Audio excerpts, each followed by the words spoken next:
The moment the words left Dad's mouth, a tidal wave of shock hit me. "Just so you know, I decided today's the day. I'm selling the house." He said it so casually, like he was commenting on the weather, not dropping a bombshell that would shatter our lives. I stared at him, my fork frozen halfway to my mouth. Beside me, my sister Arden gasped, her eyes wide. "What? Why?" Dad shrugged, sipping his coffee. "It's time. This old place is too big for just the three of us. Besides, the money from the sale will fund our travel plans, Arden. Remember those dreams we talked about?" Arden's face lit up, a grin spreading across her features. But I couldn't share her enthusiasm. All I could think about was how this decision would ruin everything I'd been working towards. "You can't do this," I said, my voice tight. "This is our home, Dad. It's been in the family for generations." He leveled a look at me. "Verity, I know change is hard, but it's my decision to make." Anger flared in my chest. Of course, Arden was on board with this harebrained scheme. She was always the golden child, the one who could do no wrong in Dad's eyes. Meanwhile, I was the one who'd been holding everything together since Mom died, managing the family businesses, making sure the bills got paid. And this was the thanks I got? I pushed back my chair, the legs screeching against the hardwood floor.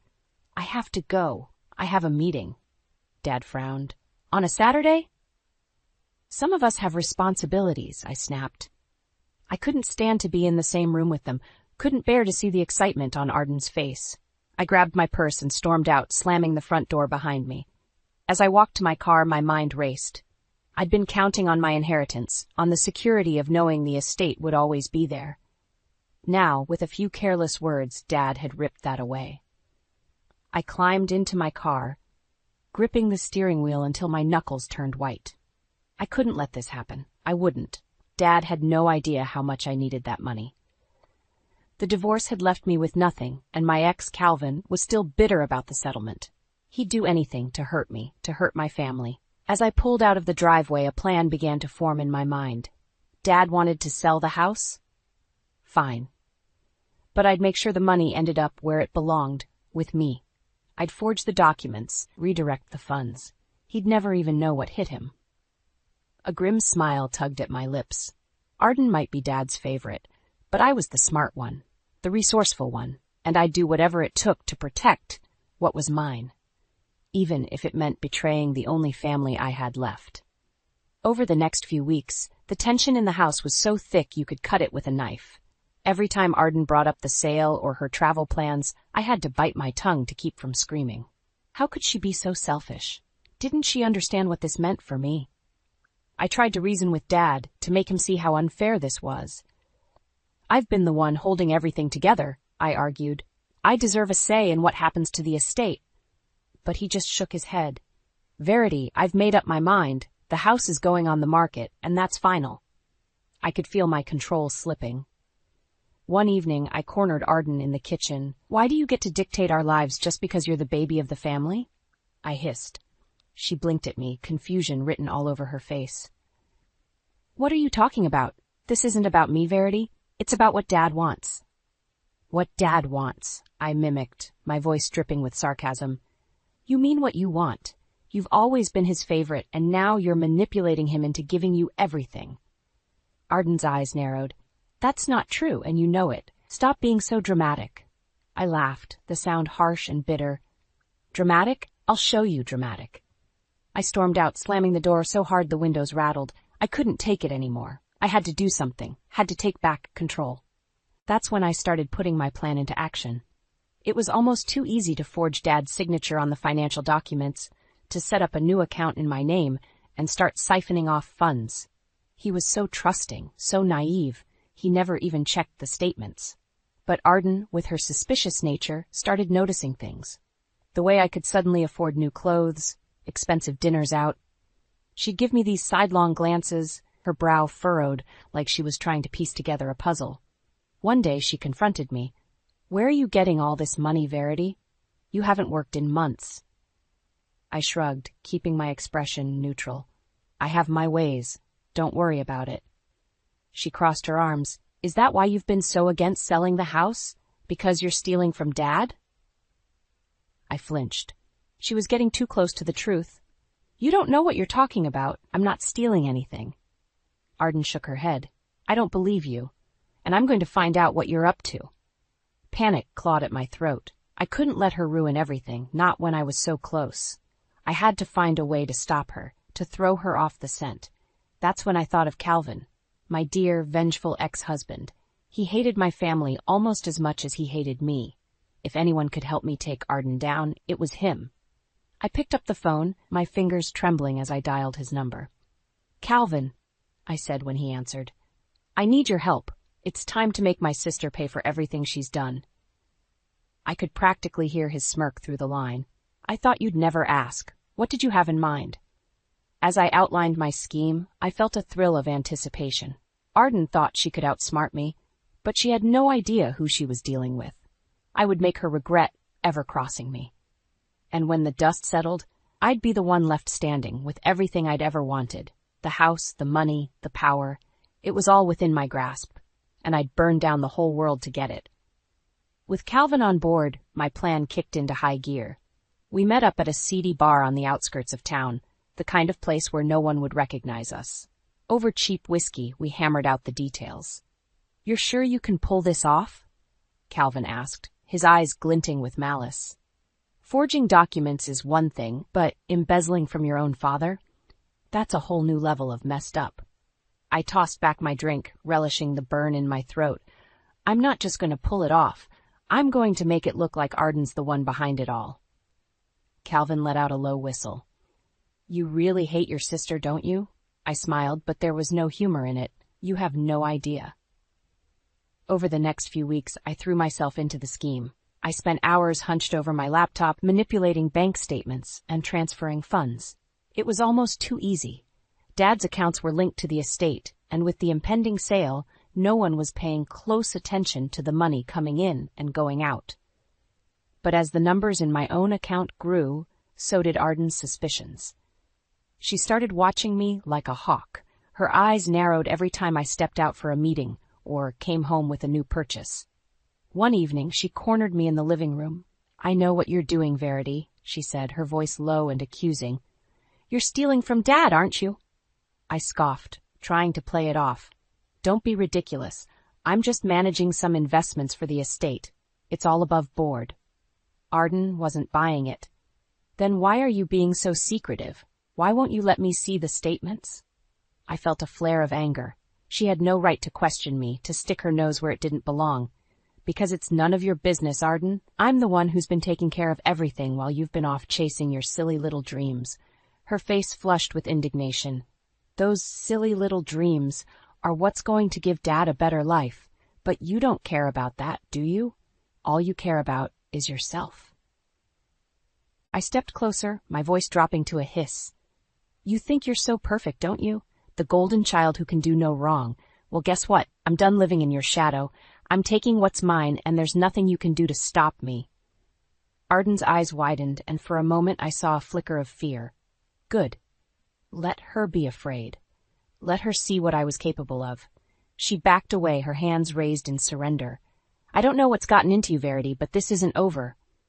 I'm going to find out the truth, and when I do, you'll be sorry." I watched her go, my heart pounding with a mixture of triumph and terror. She was getting too close, but I couldn't stop now. I was in too deep. That night, I met up with Calvin again. "We need to speed things up," I told him. "Arden's onto us." He frowned. "What do you want to do?" I took a deep breath, steeling myself for what I was about to say.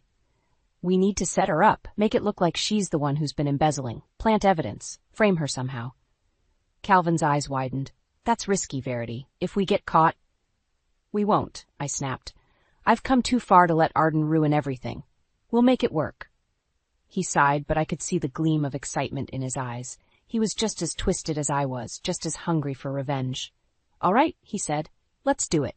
Let's take the little princess down."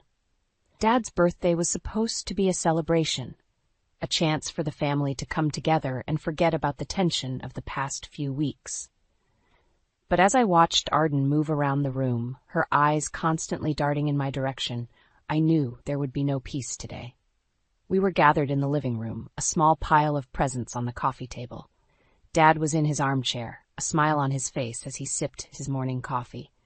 Arden perched on the edge of the couch, her body rigid with barely suppressed anger. I tried to act normal, forcing a smile as I handed Dad his gift. "Happy birthday, old man. This one's from me." He tore off the wrapping paper, revealing a sleek new watch. "Wow, Verity, this is too much. You shouldn't have." I shrugged. "Only the best for you, Dad." Arden made a small sound of disbelief, and I shot her a warning glare. She'd been snooping around my room earlier, and I'd caught her going through my desk. She was getting too close to the truth, and I needed to shut her down before she ruined everything. As Dad admired his new watch, Arden stood up abruptly. "Can I talk to you in private, Verity?"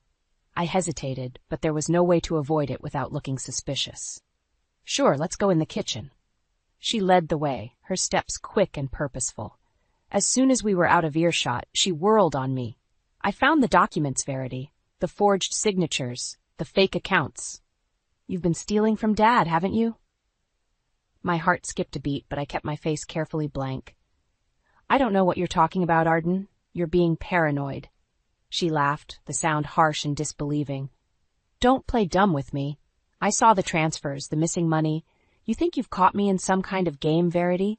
These are serious accusations." I stepped closer, my voice low and threatening. "You're right, they are serious accusations. Accusations that could ruin our family, tear us apart. Is that what you want?" Arden's eyes narrowed. "What I want is the truth. I want you to admit what you've done and face the consequences." I shook my head. "I haven't done anything wrong, Arden. And even if I had, do you really think Dad would believe you? He trusts me, relies on me. You're just the flighty little sister who's never had to worry about anything." Her face flushed with anger. "That's not true. I care about this family just as much as you do." "Then prove it," I hissed. "Keep your mouth shut and let me handle things. Don't go running to Dad with wild accusations." For a moment I thought she might argue, but then her shoulders slumped, and I saw the defeat in her eyes. "Fine, but this isn't over, Verity. I'm going to find a way to stop you." I smiled, but there was no warmth in it. "Good luck with that, sis. You'll need it." We rejoined Dad in the living room, putting on a show of normality. But inside, my mind was racing. Arden was getting too close, and I needed to act fast. As soon as the birthday festivities were over, I called Calvin. "We need to move up the timeline," I told him. "Arden found the documents, and she's threatening to go to Dad." He swore under his breath. "I told you this was risky, Verity. What do you want to do?" I closed my eyes, steeling myself for what I knew had to be done. "We have to frame her. Make it look like she's the one who's been stealing. It's the only way to save ourselves." Calvin was silent for a moment. Then, "All right, I'll handle it. Just be ready to play your part when the time comes." I hung up, my hands shaking. I was crossing a line, one I could never come back from, but it was the only way to protect what was mine, and I would do anything to keep it that way. The fallout from Arden's discovery was swift and brutal. Dad, always the peacemaker, tried to smooth things over, but it was clear that the cracks in our family were turning into chasms. In a last-ditch effort to uncover the truth, he hired a private investigator. I knew it was only a matter of time before the truth came out, before my carefully constructed web of lies unraveled. I was in my room, pacing back and forth like a caged animal, when I heard a knock at the door. I opened it to find Calvin standing there, a grim look on his face. "We have a problem," he said, pushing past me into the room. "The PI found the money trail. He knows about the embezzlement." I felt a rush of fear, but I pushed it down. "What about Arden? Did he find anything on her?" Calvin shook his head. "No, but that's not the worst part. He also found out about our connection. He knows we've been working together." I swore under my breath. This was bad. If Dad found out about my alliance with Calvin, he'd never forgive me. He'd always hated my ex-husband, thought he was a bad influence. "What are we going to do?" I asked, my voice shaking. Calvin's eyes glinted with a familiar ruthlessness. "We stick to the plan. We frame Arden, make it look like she's the mastermind behind it all. It's the only way to save ourselves." I hesitated. Framing Arden was one thing, but doing it with Calvin by my side, it felt wrong, like a betrayal of the worst kind. But then I thought about everything I stood to lose. The money, the power, the security. I couldn't let it all slip away, not after everything I'd done to get it. "Okay," I said finally. "We'll do it your way. But we have to be careful. If anyone finds out the truth..." Calvin grabbed my shoulders, his grip almost painful. They won't. We're too smart for that. We'll make them all pay for underestimating us. There was a knock at the door, and we sprang apart. I smoothed my hair, trying to look calm as I opened it. It was Dad, his face grave. Verity, we need to talk. The investigator found something. My heart hammered in my chest, but I forced a smile. Of course, Dad. Let's go downstairs. As we walked into the living room, I saw Arden sitting on the couch, her face pale and drawn. The investigator stood by the window, a file folder in his hands. What's going on? I asked, trying to sound innocent. Dad sighed. The investigator found evidence of embezzlement, Verity. Large sums of money transferred out of the estate accounts. I feigned shock. What? That's impossible. Who would do something like that? The investigator cleared his throat. The transfers were made using your sister's login credentials. It appears that Arden has been stealing from the family. Arden leapt to her feet, her eyes blazing. That's a lie! I would never do that! Dad held up a hand. The evidence is clear, Arden. I didn't want to believe it, but I can't ignore the facts. I watched as Arden crumbled, tears streaming down her face. A part of me felt a twisted sense of satisfaction, seeing her brought low. But another part, buried deep, felt a pang of guilt. Dad turned to me, his eyes searching. Did you know about this, Verity? Is that why you've been so resistant to selling the house? I shook my head. No, Dad. I had no idea. I'm just as shocked as you are. It was a lie, but it rolled off my tongue with ease. I'd gotten good at lying, at manipulating the truth to suit my needs. As Arden sobbed and Dad comforted her, I caught Calvin's eye across the room. He gave me a small nod, a smirk playing at the corners of his mouth. We'd done it. We'd won. But as I stood there, watching my family fall apart, I couldn't help but wonder at what cost. The revelation of Arden's supposed betrayal sent shockwaves through the family. Dad was beside himself, torn between anger and disbelief. Arden, for her part, couldn't stop crying, insisting over and over that she was innocent. As for me, I played the role of the shocked and devastated sister to perfection. Inside, though, I was a mess of conflicting emotions. Triumph, guilt, fear, they all swirled together in a sickening cocktail. A few days later, Dad called a family meeting. He said we needed to discuss the situation, to decide how to move forward. I knew it was just an excuse to confront Arden, to make her face the consequences of her actions. We gathered in the living room, the same room where we'd celebrated so many birthdays and holidays. But there was no joy in the air now, only a suffocating tension. Dad sat in his armchair, his face grave. Arden perched on the edge of the couch, her eyes red and puffy. I took a seat across from her, trying to look as neutral as possible. How could you do this to your own father, your sister? Dad asked, his voice thick with emotion. How could you betray us like this? Arden shook her head, fresh tears spilling down her cheeks. I didn't, Dad. I swear to you, I didn't do anything wrong. Dad slammed his hand down on the arm of the chair, making us both jump.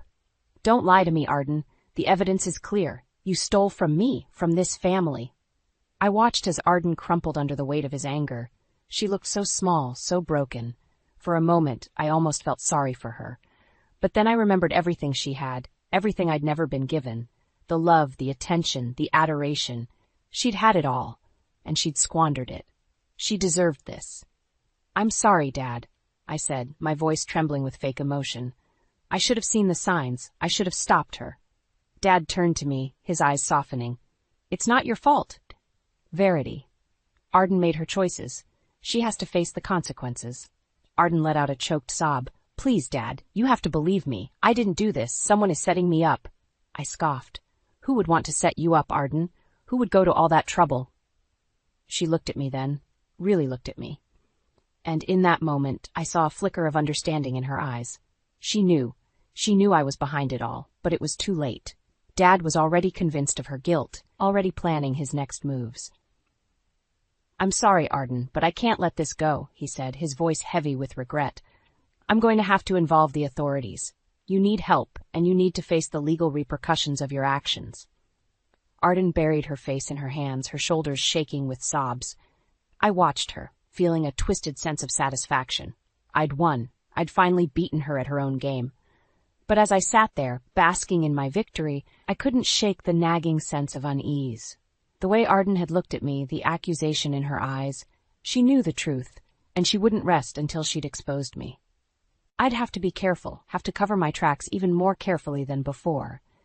I couldn't let her ruin everything, not when I was so close to getting what I wanted. As Dad comforted Arden, murmuring empty promises of support and forgiveness, I slipped out of the room. I had work to do, plans to make. The game wasn't over yet, and I was determined to come out on top, no matter what it took. The final nail in Arden's coffin came a week later, at a family dinner that will forever be etched in my memory. Dad had invited the private investigator to join us, saying he had new information to share. I was on edge, my nerves frayed to the breaking point.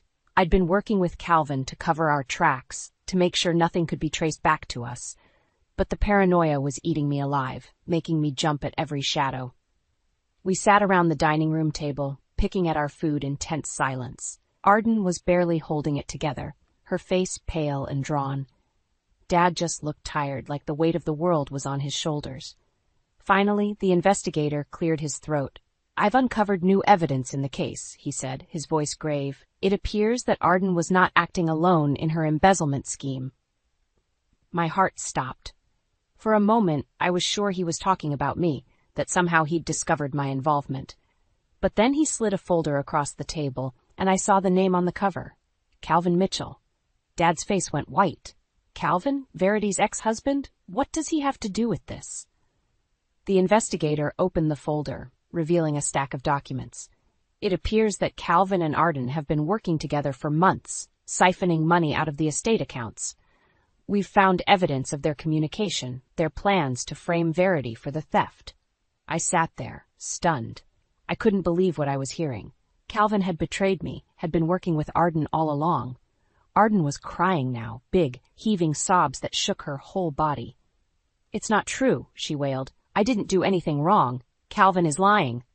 Dad shook his head, his face a mask of disappointment. "I don't know what to believe anymore, Arden. The evidence is overwhelming." He turned to the investigator. "What happens now? Will they face charges?" The investigator nodded. "I've already turned everything over to the authorities. They'll be issuing arrest warrants for both Arden and Calvin." I felt a rush of relief, followed quickly by a pang of guilt. I'd wanted to take Arden down, but not like this. Not with Calvin's betrayal. Dad turned to me, his eyes searching. "Did you know about this, Verity? Did you have any idea what they were planning?" I shook my head, the lie bitter on my tongue. "No, Dad. I had no idea. I'm just as shocked as you are." He sighed, rubbing a hand over his face. "I just don't understand how it got this far, how I could have been so blind." I reached out, taking his hand in mine. "It's not your fault, Dad. They fooled us all." But even as I said the words, I knew they weren't true. I was the biggest fool of all, thinking I could trust Calvin, thinking I could outsmart everyone. As the reality of the situation sank in, I felt a rising panic. What if Calvin turned on me, tried to implicate me in the scheme? What if Arden found a way to prove her innocence? I excused myself from the table, mumbling something about needing air. I stumbled outside, my breath coming in sharp gasps. I had to do something, had to find a way to protect myself. But as I stood there, staring out into the gathering darkness, I realized the truth. There was no way out. No escape from the tangled web I'd woven. I'd destroyed my family, my life, all in the pursuit of money and power. And now I would have to face the consequences, just like Arden and Calvin, just like the monster I'd become. I sank to my knees, a sob tearing from my throat. I'd won, but at what cost? What was left for me now, in the ruins of everything I'd once held dear? I didn't know. And for the first time in my life, I was truly, utterly lost. The aftermath of the dinner was a blur. Arden and Calvin were arrested, charged with fraud and embezzlement. The courts moved quickly, eager to make an example of them. I watched from the sidelines, numb to the chaos around me. I should have been happy, should have been celebrating my victory. But all I felt was a hollow ache in my chest, a sense of loss so profound it took my breath away. Dad was a wreck, barely able to function. He couldn't understand how his own daughter could have betrayed him so deeply. He turned to me for support, leaning on me in a way he never had before. I played the role of the dutiful daughter, the rock in the storm. But inside I was screaming, suffocating under the weight of my own guilt. The day of the trial arrived, and I forced myself to go to sit in the courtroom and watch as Arden and Calvin's fate was decided. They both looked so small, so broken. Even Calvin, with his arrogant smirk, seemed diminished somehow. The evidence was damning, the case clear-cut. The jury deliberated for less than an hour before returning with their verdict. Guilty, on all counts.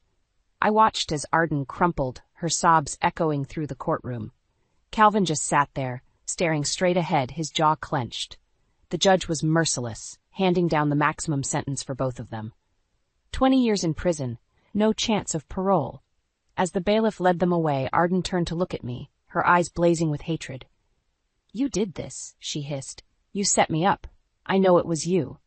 I just stared at her, my face a mask of indifference, but inside I was reeling, her words hitting me like a physical blow. She knew. She had always known, and now she would spend the rest of her life paying for my sins.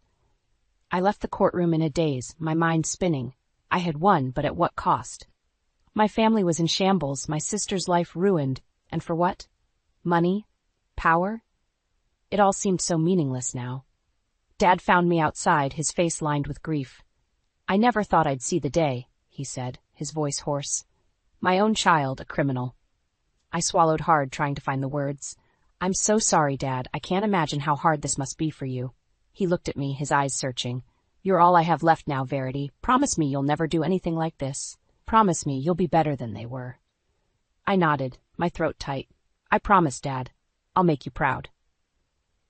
But even as I said the words, I knew they were a lie. I was no better than Arden or Calvin. I was worse, because I had manipulated them all, had destroyed everything in my path. And now, I would have to live with that knowledge for the rest of my life. The months passed, and life went on. Dad and I tried to pick up the pieces, to rebuild what we could. But the wounds were deep, the scars permanent. I threw myself into my work, into managing the estate. I told myself it was for Dad, to make things easier for him. But the truth was, I needed the distraction, needed something to keep the guilt at bay. One evening, as we sat together in the living room, Dad turned to me, his face somber. "It's time we look forward, Arden. Let's make new memories, just us, truly free of the past." I nodded, trying to smile, but inside I knew the truth. I would never be free of the past, never be able to escape the choices I had made. I had won, but I had lost everything that mattered. And now I would have to live with that bitter truth every day for the rest of my life. It was the price of my ambition, the cost of my revenge, and it was a price I would pay, forever and always.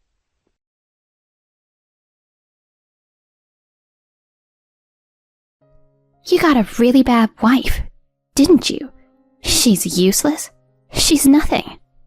I left work early and entered the house to hear my mother-in-law's voice coming from the living room. I couldn't help but gasp and listen in. She's getting a big inheritance, so there's no need to be stingy with it. I do most of the housework. I even iron her shirts. But I do it so that I can spend her inheritance. She's apparently talking about me. My mother-in-law is talking about me. I was astonished by my mother-in-law's words. My mother-in-law is usually very kind and considerate. She even took the initiative in doing the housework. I had never heard her talk like this before. She called me a bad and useless daughter-in-law. Was my mother-in-law really like this? And by inheritance, does she mean the inheritance I received from my aunt? I quietly approached the living room with light footsteps so that she wouldn't notice. If I didn't have the inheritance, I wouldn't have taken her as my daughter-in-law. She's a plain, uninteresting girl, the kind you can't boast about to your neighbors. But it's all about the money, and I gotta be patient. Patient, huh? My mother-in-law kept bad-mouthing me after that. I wondered who she was talking to. I gasped at the figure I saw when I quietly peeked inside. And then my mother-in-law grinned and put her hands together. Actually, this is about her aunt who died and left her the inheritance. I almost screamed and quickly covered my mouth as my mother-in-law told the story. No way. No way. My name is Sally, a 28-year-old housewife. I met my husband David at a blind date that one of my coworkers invited me to, and we hit it off and started dating. My parents died in an accident when I was very young, and my aunt Nikki, my father's sister, took me in and raised me. My aunt was divorced when she was young, but she was a successful businesswoman. She raised me strictly, kindly, lovingly, and carefully. She also helped me to get through college. With my first salary as a working adult, I treated my aunt to dinner as a token of my gratitude. Then, my aunt was diagnosed with cancer. By the time we found out, it had already metastasized and there was nothing we could do. She was given a short life expectancy. My aunt must have somehow understood the situation. The company was left in the hands of someone she trusted, and no major problems occurred. The last year my aunt passed away. Many people attended the funeral, including my aunt's subordinates at her company and her legal advisor. Sally, are you all right? Get some rest. David, thank you. I was so exhausted and depressed after losing my only family member, but David supported me. David was my boyfriend at the time. He has supported me ever since. David is really kind. I want to live with him forever. After that, he proposed to me, and I decided to marry him. When I went to his house to greet his parents, my mother-in-law welcomed me warmly. I would be very happy if you would come to be his bride, she said happily and hospitably. I had met my mother-in-law several times, and she had visited me at my house as well. But we had never talked about my family. So, I took this opportunity to tell her about my parents, that they have passed away. I also confided in her that my aunt who raised me also passed away last year. My mother-in-law did not give me a sour look, but rather embraced me with tears in her eyes and told me how hard it must have been for me. I was relieved to hear that my mother-in-law was so kind. So, I'd like to talk to you about something. My mother is divorced and has been living alone since I started working. But last month she fell and hurt her leg. I was worried when I thought she was getting to be too old. If it's okay with you, could my mom come live with us after we get married? I had a moment of hesitation at his proposal. I wanted to enjoy our newlywed life together, just the two of us. And I wondered if I would be able to handle living with my in-laws. I'll take care of the housework. You can keep doing your job. Then, I can support both of you while you're working. I was grateful for the offer because I wanted to continue working. Besides, my mother-in-law is a very kind and gentle person. I was sure we would get along well. With that in mind, I agreed to move in with her. And so, the three of us began to live together. My husband and I are both busy with our jobs, but my mother-in-law takes care of the housework without a hint of disapproval. She does the cleaning and laundry during the day and cooks dinner for us, for which I am very grateful. We had been living like this for a while, but recently I began to feel that the house was too small for us. We began to talk about the possibility of moving to a bigger house in the future. However, every time we discussed the house, my husband and mother-in-law began to demand luxury. We want a house with a lot of rooms for when you have children in the future. And the living room has to be spacious. So, thinking about my mother's old age, I would prefer a house that's accessible for her, so she won't get hurt again. Then the house would have to be spacious as well. We also want a pantry, a kitchen counter, and so on. My mother-in-law and husband were excited and made suggestions about the house. It's going to be more expensive than we thought. I have the inheritance from my aunt, so we'll be able to cover some of it, but... As I was pondering this, my mother-in-law sounded troubled. There have been an increasing number of violent incidents lately, haven't there?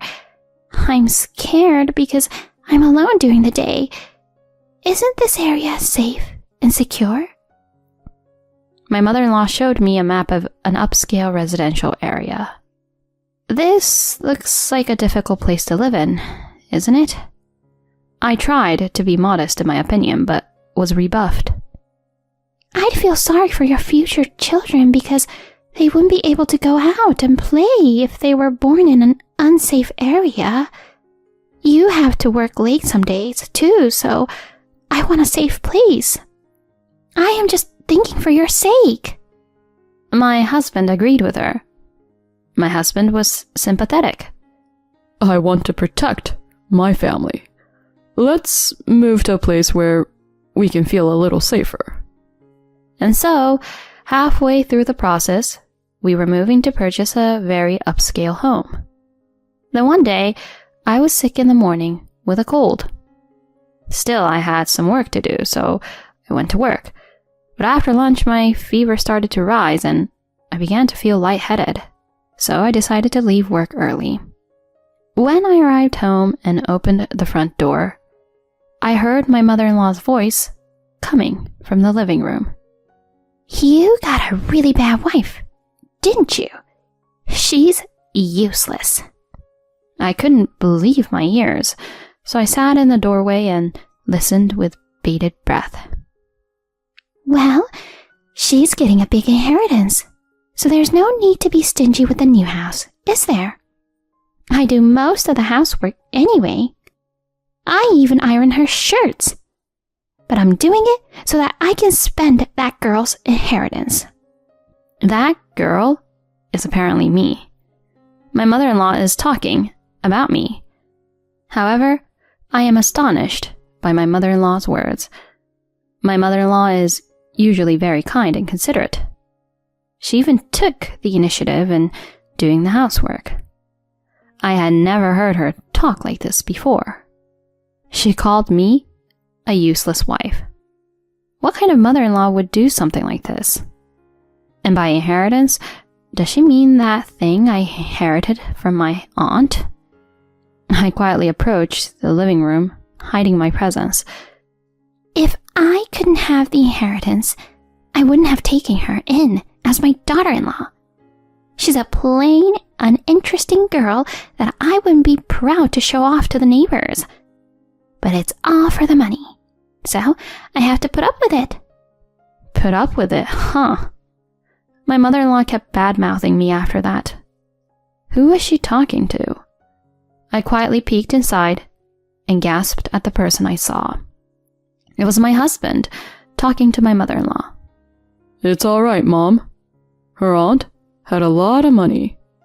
I'll make her buy a house in an upscale neighborhood using her inheritance. Then after a while, we'll get rid of her. My husband grinned. It seemed that he'd planned to seduce me and force me to give them my inheritance. I had no idea that even my husband was thinking such a terrible thing. My mother-in-law grinned and put her hands together. Actually, this is about the aunt who left her the inheritance. Her name is Nikki, and she was actually a classmate of mine. I almost let out a scream of surprise and quickly put my hands over my mouth. I was shocked because I had no idea that my mother-in-law and aunt had a connection. According to my mother-in-law, my aunt was a hard-working type, and my mother-in-law was the it girl in school. But Nikki was the class president and always nagged me. She told me not to force people to clean or bully the underclassmen. She was so cocky, even though she was just a plain-looking student. I hated her. But I was popular, and I thought Nikki would spend the rest of her life in the shadows. And yet, my mother-in-law bit her lip in frustration. She met my aunt at a class reunion 20 years ago, and she had gone from a simple, scruffy student to a company owner. She saw my aunt being praised by everyone around her, even though they were both divorcees. She was so frustrated and embarrassed to see how much difference there was between them. She had always been jealous of my aunt. It was then that my husband brought me to her. She thought my aunt and I looked somewhat alike, and our family names were the same. She thought it was impossible, so she asked her classmates and found out that I was her niece. However, my aunt had passed away before meeting my mother-in-law. So, she planned to use my inheritance. Her injury was also a lie to make me feel sorry for her. I was glad you were aware of the inheritance. I never would have married Sally otherwise. Isn't that right? I went to your room once when you were living together. I secretly looked at Sally's bank documents. I saw that she had a huge amount of money saved up. I was shocked to see the two of them laughing together, but gradually I grew angry. They were both after my inheritance. She had been so kind to me, let me marry David, and taken care of the housework, all for the purpose of using my inheritance. I can't forgive them. Watch me. I'm going to pay you back double. The next day I smiled and said to them, I found the perfect place for you two. I have already made a down payment. When I told them this, both my mother-in-law and husband were overjoyed to find a house in a high-class residential area. On the day of the move, I had to go to work in the morning for a work-related reason, so I was out of the house from the morning. When I returned, I found all my belongings had been thrown into the garbage dump. When I entered the house, the keys to the new house, the expensive furniture, and my husband's and mother-in-law's belongings were gone. All I could see was the divorce papers on the floor, as if to say, you are no longer needed. I called my husband. What's this all about? What is this? We have a new house, and you're no longer of any use to us. My husband answered the phone and started laughing when he heard my voice. Then my mother-in-law starts talking. I'm sorry, Sally. I always hated you because of your resemblance to Nikki. The house has already been sold, so if you don't want to get caught trespassing, get out of my house. Oh no. I was shocked, and my mother-in-law hung up the phone, seemingly satisfied. Well then, I'd better get the hell out of here. I muttered to myself and turned off my phone. When I turned on my phone the next day, I was surprised to see a large number of incoming calls. When I answered it, it was my husband. Why aren't you at your parents' house? My husband spoke somewhat exasperatedly. You guys told me you sold that house. Have you forgotten that already? I was looking for you. What the hell? The new house? My husband was furious over the phone. Actually, the address of the new house was a house in an upscale neighborhood. But it was a run-down house in the shadow of the cheapest high-rise apartment building in the area. I could hear my mother-in-law shouting behind my husband. Isn't this the perfect place for you guys? I finally couldn't hold back my laughter. I had pretended to be shocked yesterday, but after hanging up the phone, I was laughing hysterically at how well it had gone. I had already moved into the luxury apartment I had originally set aside for myself. What's so perfect about it? You're crazy. When I snooped through your bank statements, I saw that you had lost several $100,000. I thought you had spent it on a new house. I heard my mother-in-law slip up. Unfortunately, the hundreds of thousands of dollars I lost was not to buy a house in an upscale neighborhood. It was used to buy a luxury condo for me to live in. In other words, I'm getting a little bit of a kick out of it. Oh, and by the way, I own the house, so the rent is paid by me, the owner. Well, that is, if David's salary can pay it.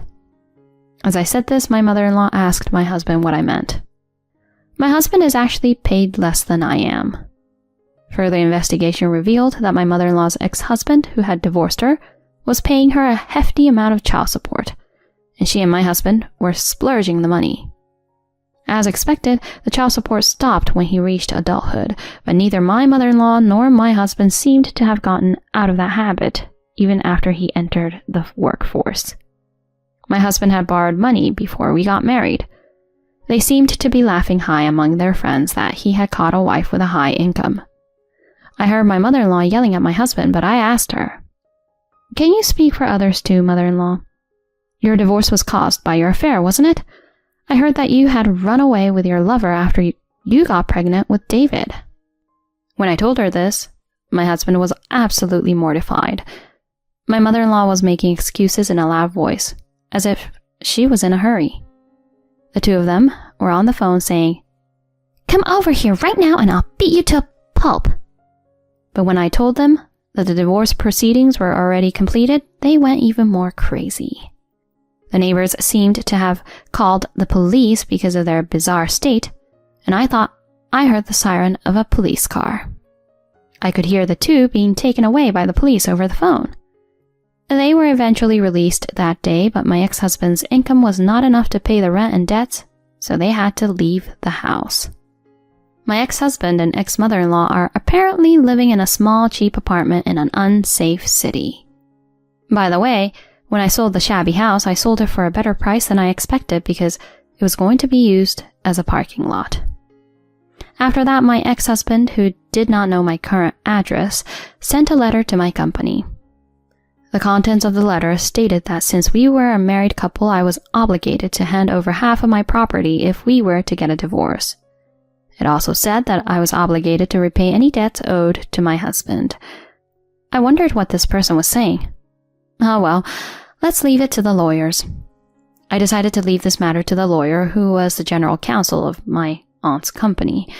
According to the lawyer who went to see them, my ex-mother-in-law turned pale as soon as she saw the lawyer. In fact, the lawyer was a former student who had been harassed by my ex-mother-in-law. He had been a good partner of my aunt as her legal advisor. My ex-mother-in-law didn't seem to know that much about him. "If you keep hanging around Sally any longer, I'm going to crush you both to the ground." The lawyer intimidated them in a low voice and laughed. "The wife is not obligated to repay any debts incurred before the marriage. Furthermore, David is not entitled to her inheritance since she inherited it before the marriage." He told my ex-husband that. He also told my ex-mother-in-law. "Nikki is a person who built up her assets through her own efforts, unlike you. You cheated on your husband, so don't think you're on the same level as her." When he said this, my ex-mother-in-law just looked down with a blue face, unable to say anything back. After that, my husband got into debt again and went around trying to get money. But it seems that even his friends gave up on him. Finally, when he followed a colleague at work to borrow money, he was reported to the appropriate department. He was eventually forced to resign. He is now living with my ex-mother-in-law in a very poor state. They have been having fierce parent-child fights every day, and the police are often called by neighbors. But they have no choice but to live together because they don't have money. Even if they sold the things they had bought with their own money, their debts did not decrease. They couldn't give up on my inheritance and came to my office. Of course, they were taken away by the police. I was grateful that my lawyer then worked to get a restraining order against them. I became interested in making more money after selling the land, and I actively studied.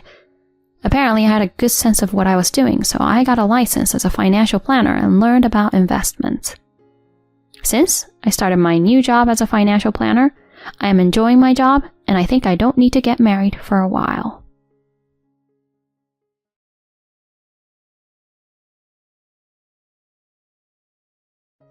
"You're just a housewife. Don't be so cocky. You can't cook or do housework, and you're just a spender." I've reached my limit. How much longer do I need to bear this until he's satisfied? I was fed up with my husband and decided to leave the house without a word. My name is Haley, a 32-year-old office worker. My husband Kian and I have been married for 2 years. We met through group dating, and since we were close in age and shared the same values, we soon started dating. We continued to date steadily, and after about 2 years, we decided to get married. I resigned from my job when we got married. My husband had told me that he wanted me to be a housewife after we got married. I then became a housewife and worked every day to take care of the house. Not only did I do the cleaning and laundry, but I also cooked every day and made elaborate lunches for my husband. "Today's lunch was delicious. My co-workers envied me. My husband happily tells me, and that gave me even more motivation. I put more effort into cooking and made delicious food for my husband, who works hard at his job. I gotta come home straight after work every day because the food is so good. It's so much more meaningful than sloppy drinks with coworkers, and it tastes way better than eating at the local pub. Thanks. It makes me happy to hear that. My husband and I were very happy as newlyweds. But there was one thing in our marriage that could be seen as a bit of a problem. That is my mother-in-law. My mother-in-law has an old-fashioned way of thinking, or rather, she sometimes speaks with old-fashioned common sense. A wife listens to whatever her husband's family says. If you visit your husband's family, you shouldn't have any time to spare, my mother-in-law says to me. Because of this, it was a hassle to go to my parents-in-law's house. How could I want to go there when I had to come home feeling bad about myself every time? At first, I was patient for a while, but then I realized that I really didn't want to see my mother-in-law. I get a stomachache every time before we leave for their place. So lately, I've been telling them I'm not feeling well and asking my husband to visit them alone. My husband was not happy that I didn't come with him, but at least he did what I asked of him. But he still asked me to come at least for the family gathering during the holiday season, so I had no choice but to go. My mother-in-law sneered at me as soon as I made my way into the house, as if she had been waiting for me. No matter how much you try to avoid me, it's impossible. You're like a slave who has to listen to me. It is really hard to hear such terrible words during such a festive season. And since a huge number of people come to the family gathering, not to mention the preparation, it is very hard to refill the drinks during the party and clean up afterwards. My mother-in-law makes me bear a lot of the burden. Therefore, I could not take a rest, but rather it was the busiest day of the year. In addition, she has been pressuring me to have a baby as soon as possible. Even though it was only once a year, I was extremely stressed. So I decided to talk to my husband about not wanting to attend a family gathering this year. My husband gave me a very disapproving look. What? You can't stand it for just one day? Stop acting like a baby. You're my wife and you married into my family. Normally, I'd expect you to follow me there without a word. But even if you say that, your mother bullies me for just being there. And how exactly does she bully you? She always attacks me with her words. The other day, she kept asking me if she'll be able to see her grandchild soon. It's only natural that she wants me to have children as soon as possible, since we haven't had any yet. That's not what I meant. It's the way she says it that's pressuring me. I think you're taking it the wrong way. Maybe you're a little too sensitive. No way. I was very sad that my husband didn't take my side. He and I started talking less and less, and it became awkward. He's been working a lot of overtime for a while now, but lately he's been working overtime and coming home late every day. I think that's his way of avoiding me. But then we found out that I was pregnant. I was happy to be pregnant, but the timing of the pregnancy was a little concerning. If my husband and I hadn't been in the middle of a fight, I would have been more pleased. But maybe this would be a good opportunity for me to reconcile with my husband. So I told my husband about it on his day off. Hey, can I talk to you about something? What is it? My husband was surprised to hear me talking to him out of the blue, but he turned his head to listen to what I had to say. I'm pregnant. What? I think we're having a baby. Really? I wondered how my husband would react. I looked at him anxiously. He looked at me in surprise, with widely opened eyes. You're really pregnant? Yes, I am. That's amazing. You're finally pregnant. I guess that means we're going to be parents then.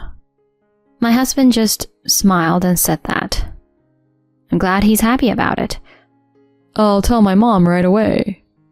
And with that, my husband contacted my mother-in-law. Mom says congratulations too. I was happy to hear that from my mother-in-law. I felt like I had done my part as a daughter-in-law. No, more than that, I was very happy that my husband and I were able to reconcile and have a child. After that, my relationship with my husband was back to normal. We have normal conversations and the awkwardness has completely disappeared. Even so, my husband seems to be quite busy at work and seems to be working a lot of overtime. But we are going to have a baby now, so we have to spend more and more money, and I am grateful that he is working hard. I spent my days thinking that way. As my bump gradually got bigger and bigger, my morning sickness got worse. I didn't think it would get this bad, so it was much harder than I expected. So there were days I had to lie down all day long. My husband was worried about me in the beginning. Are you alright? Should I make some instant noodles for you? Saying this, he would cook something simple for me. That helped for a while, but little by little, his attitude changed. I'm sorry, I'm not feeling well today. Can you prepare something by yourself? What? Again? Haley, you're kind of spoiling yourself too much, aren't you? You do realize I'm coming home tired from work. You say you are feeling well, but you've stayed home the whole time. And you couldn't even cook dinner for me? Even so, I was too sick to talk back. I didn't have the energy. I'm sorry. All I could do was apologize. I felt like my trust in my husband had diminished again. After that, I tried to cope with the situation by putting some leftover dishes in the freezer so that I could defrost them and prepare a meal even if I was feeling sick. And so, I finally gave birth to a healthy baby girl. Oh, it's a girl. She's so cute. My husband looked happy to see his baby. I was a little disappointed at some points during the pregnancy, but I knew that if he could be a good father to her, that would be enough. My husband and I named our daughter Lisa. Lisa was so sweet. She was like an angel. And after I got out of the hospital, I went home with her. And that's when the whole parenting thing started. I was extremely determined to raise my daughter, but it was harder than I thought it would be. I couldn't look away since she cried and cried every single day and night. On top of that, I have to do housework, which is really tough. But when you're focused on raising a child, you can't put much effort into the housework. That's why my husband became frustrated again. Hey, where's my lunch? Oh, sorry. I didn't have time to make it. Please, go eat out somewhere or buy something at the store. Huh? You know it's almost payday now, so I don't want to spend a lot of money. I'm sorry, but I don't have time to cook when I'm taking care of Lisa. Damn, you can't even do a decent job of housework even though you're a housewife? What? Whatever. My husband said that and left the house in a bad mood. What in the world is he thinking? I'm busy raising our child. Why can he only think of himself? I began to distrust my husband again. And even though my husband talks big game, he doesn't help me raise our child at all. It's as if he thinks parenting is a job for mothers only. As a father, it should be normal for him to be actively involved in caring for our child. Currently, I am the only one caring for Lisa. Some time passed and my daughter came down with a high fever. It was Kian's day off, so I asked my husband, who was lounging on the couch, to drive. I have to take Lisa to the hospital. Could you please start the car? When I said this, my husband looked extremely irritated. I don't want to. It's my day off. Why don't you drive? Then who's going to carry Lisa? Are you coming with me? No. I don't want to wait in the hospital and catch a cold or something. I can't believe that you would say that as her father. How could you be so uncooperative when your daughter has a fever? Aren't you worried? A fever happens all the time. It's not a big deal. You're making it sound like it's a big deal. Just get out of here and go. I called a cab and hurried to the hospital, as I thought that I couldn't expect anything more from my husband. The doctor took a look at her and her fever went down, so I was happy. Relieved, I took my daughter home. Then, I found that my husband was nowhere to be found. I wondered where the hell he had gone without following me to the hospital. But the first thing I had to do was to put my daughter to bed. I concentrated on taking care of my daughter while cooking dinner in between. But even by nightfall, my husband had not returned home. I wondered if he was out drinking somewhere. If he was, that would be a real terrible move. I ate dinner alone, feeling extremely irritated with my husband. In the end, he didn't come home until 2 a.m. I wanted to yell at him then and there, but that would wake up my daughter. I had to let her rest and sleep for now, so I held it together. The next day, her fever was gone, and she was feeling much better. She seemed to be eating well, which was good. I was very relieved, but I realized that there was still something important to do. I was waiting for my husband to wake up when he came sleepily into the living room in the early afternoon. Good morning. Well, good afternoon would be more like it. Yeah. He was so sleepy that he didn't seem to be able to think straight enough to notice my sarcasm. Where were you yesterday? You were gone when I got home, and I don't think you got home until after 2 a.m. My friend invited me over for drinks. You went out for drinks when your daughter had a high fever? When I said that, he must have finally realized that he was being accused, because he glared at me. Then what? Am I not allowed to do that? You're the one who's taking her to the hospital, so it doesn't matter. Besides, from what I can see, Lisa's fine already. You're always making such a big deal out of things. Oh man, my head hurts. You're really ticking me off. What the hell? You're such a bad father. What? You're just a housewife. Don't be so cocky. You can't cook or do housework and you're just a spender. You're not a good mother either, let alone a good wife. Being accused like that, I had reached my limit. How much longer do I need to bear this until he's satisfied? I was fed up with my husband and decided to leave the house without a word. I immediately went to my room and started to pack my belongings. Hey, what are you doing? He followed me and yelled at me, but I ignored everything. Hey, where are you going? Ignoring his questions, I picked up my daughter and headed for the front door. Hey, answer me. Don't you dare ignore me. I continued to ignore my husband's yelling and left the house. I headed straight to my parents' house. My husband kept calling, but I didn't answer any of his calls. When I arrived, my parents welcomed me warmly. Then I decided to stay there and relax for a while. It was the first time in a long time that I didn't have to do housework, and my parents were happy to see their grandchild. I stayed with my parents for about a month. During that time, my husband contacted me several times, but I ignored all of them. I wasn't just staying at my parents', I was preparing for my divorce. First, I looked for a job so that I could support my daughter after the divorce. Then I heard from a former colleague that my former boss had started a company and was looking for new employees because it was starting to take off. I knew the boss well, so I contacted him right away and he offered me a job. And so, I was prepared with my job.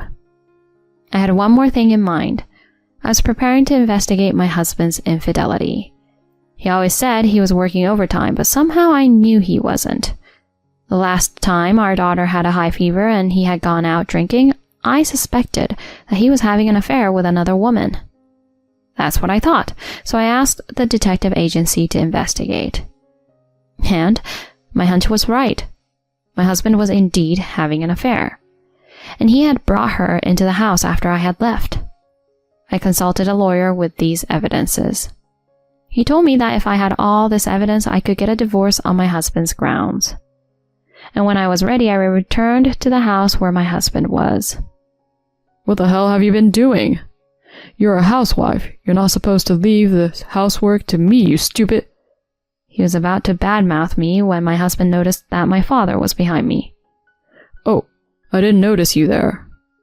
Is there something inconvenient if I'm here with her? And what's with your attitude? Have you always been that coercive toward my daughter? Oh, no, it's just that she didn't come home for a month and I got a little emotional. My husband shrunk as he hunched his shoulders inwards. He's always been a weak man, so when someone as dignified as my father is around, his bravado instantly disappears. I'm actually here to divorce you. What? Divorce? My husband was surprised that I got right to the point. Why are you saying this out of the blue? It's not out of the blue. Have you forgotten what you've done? You've been horrible to me, and most critically, the affair. What? I have photos here that prove it.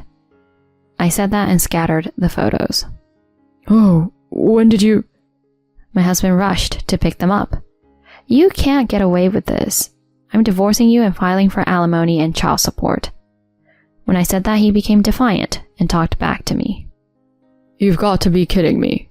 I won't accept child support. I'll be taking my daughter with me. What are you talking about? Of course I'm taking her. You don't have a job. You're too financially weak. I'll take her and my parents will raise her. Then there'll be someone to take care of her all the time. No problem. So I won't have to pay child support. You really suck. But unfortunately, I already got a job. It's a full-time job and the pay isn't that much different than yours. You're lying. You don't have to believe me, but I'm in a position where I could take her back. No problem. And since you're having an affair, I have the advantage. Oh no. We'll deal with the rest through our lawyers. I said this and took the rest of my belongings out with my father. My husband was slumped over with a pale face. I then divorced my husband through my lawyer and filed for alimony against him and the affair partner. I got custody of my child and was able to claim child support from my husband. My husband lost all credibility with his coworkers when his company found out about the affair. Because of this, he was transferred to a department where he will most probably never be promoted again. My husband was planning to remarry the woman he was having an affair with, but he was dumped because she was with him just for fun. And my mother-in-law could not forgive him for having an affair without helping to raise her grandchild, so she apparently cut ties with him. After that, my in-laws came to my parents' house and apologized to me, so although I haven't completely forgiven my mother-in-law, I accepted their apology. Then I started working hard while raising my daughter with my parents. My daughter is growing up so fast and has recently started to speak. I now live happily with my parents and daughter, and she makes my days happy and cheerful every day. So, her husband's attitude towards her was getting worse because he was having an affair. It's disgusting that he was behaving so badly and abusing her with words while having an affair. But in the end, the affair partner dumped him too, and his job ended up not going well, which is what he deserved. It will be tough for Haley to raise her child as a single mother from now on, but I hope she and her parents will work together to raise her child. Thank you for watching until the end. Please subscribe to our channel. See you in the next video.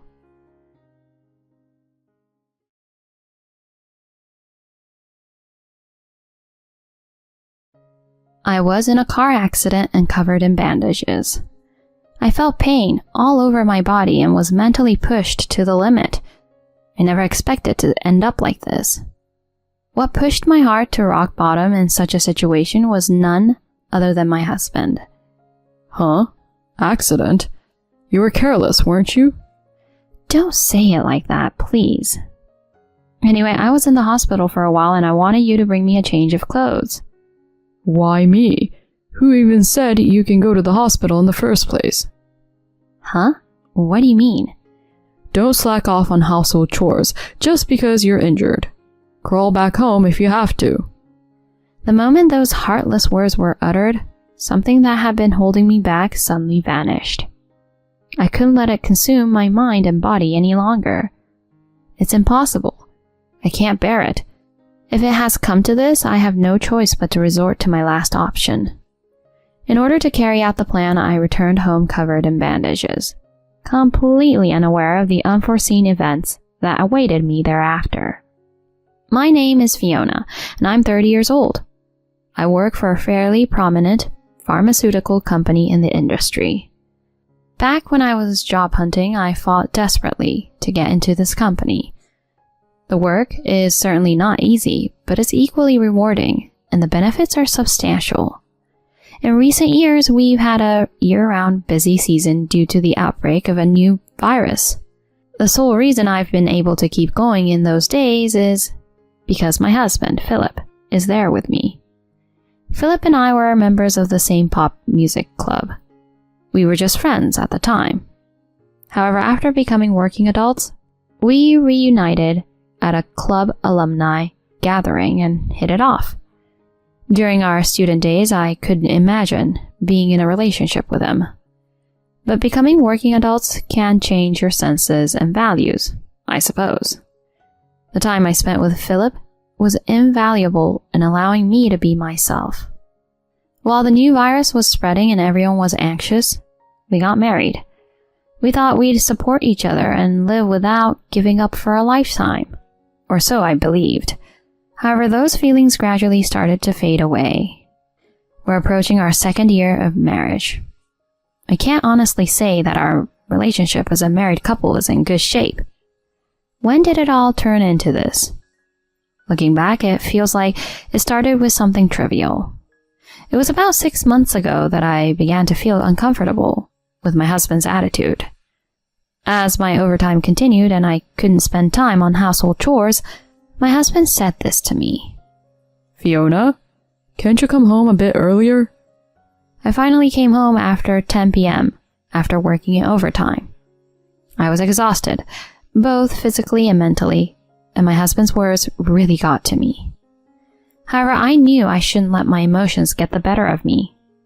So, after taking a deep breath and looking straight at my husband, I honestly expressed my feelings. I want to come home earlier if I could. But, as I mentioned before, the current circumstances are tough, and work is really busy. But does that mean you should prioritize work over our family every single day?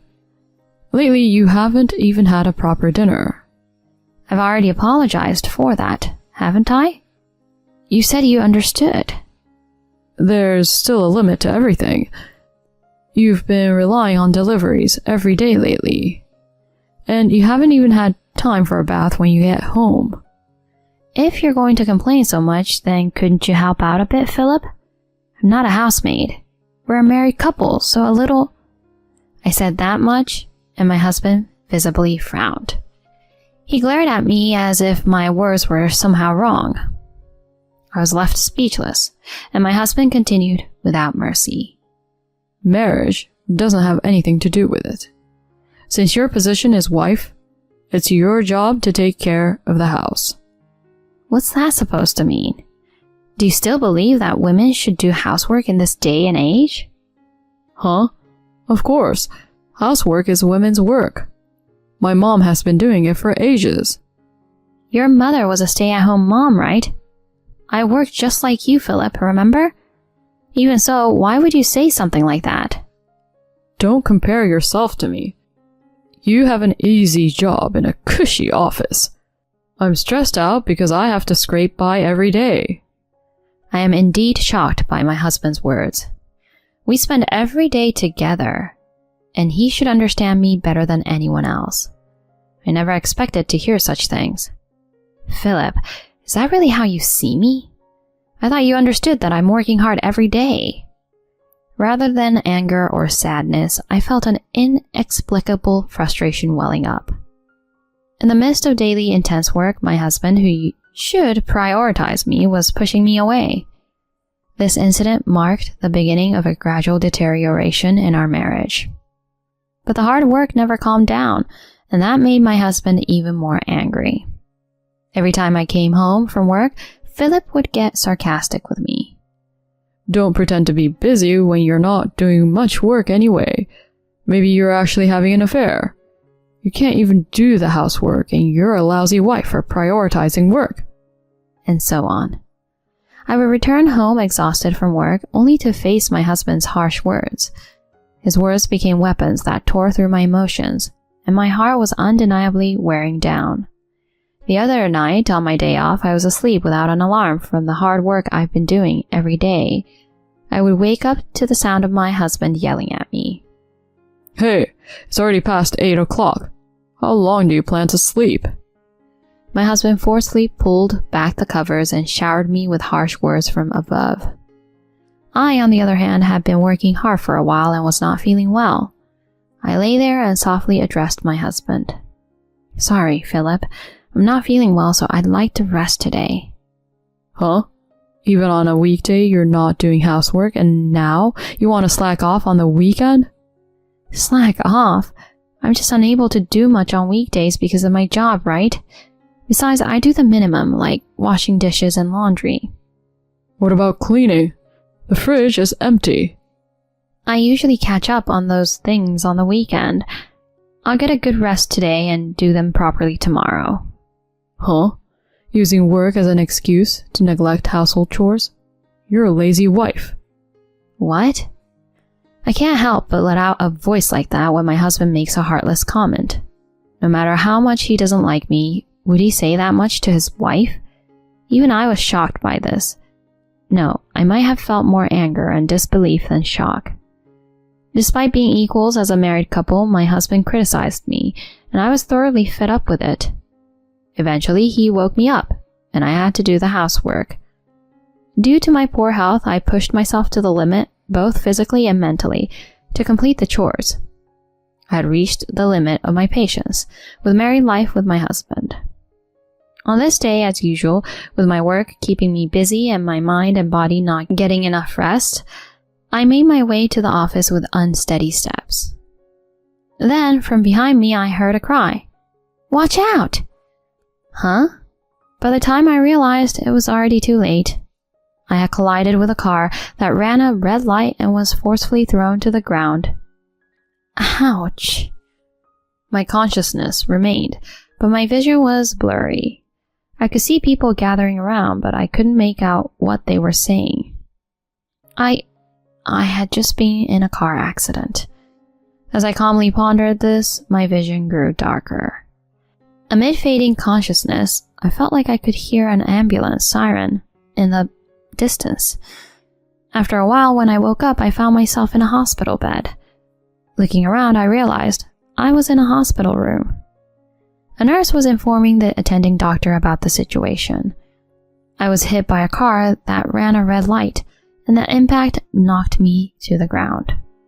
I had lost consciousness. Fortunately, there were no broken bones, just some bruises and sprains. My body was wrapped in bandages all over, and I was in pain from the impact, but I could still move to some extent. The doctor mentioned that I was fortunate that it hadn't been more severe, and I couldn't help but feel grateful for my luck. When I checked my smartphone, I saw multiple missed calls from my colleagues. I immediately returned the calls and explained the situation. During this, I couldn't help but wonder why there had been no contact from my husband. Normally, in the event of an accident, wouldn't one expect family to be informed? When I asked the nurse, she reassured me that they had already contacted my husband. So why hadn't he reached out to me even once? Checking my phone, I saw that it was already past 7 p.m. My husband should have finished work and been home by now. Could it be that there was some mix-up and the notification had gone to someone else? Otherwise, there's no way my husband wouldn't have contacted me. After all, his wife was in an accident. Telling myself this, I called my husband.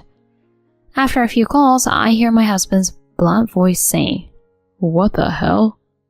He may not have known about the accident, I thought, and I quickly broached the subject. You know, I'm actually in the hospital right now. Oh, you had some kind of accident, didn't you? Huh? I received a call during the day, honestly, causing trouble for others. My husband's words make my head spin. The fact that he knew about my accident left me in shock. What does this mean? He knew I had an accident and yet he didn't come to the hospital or even contact me?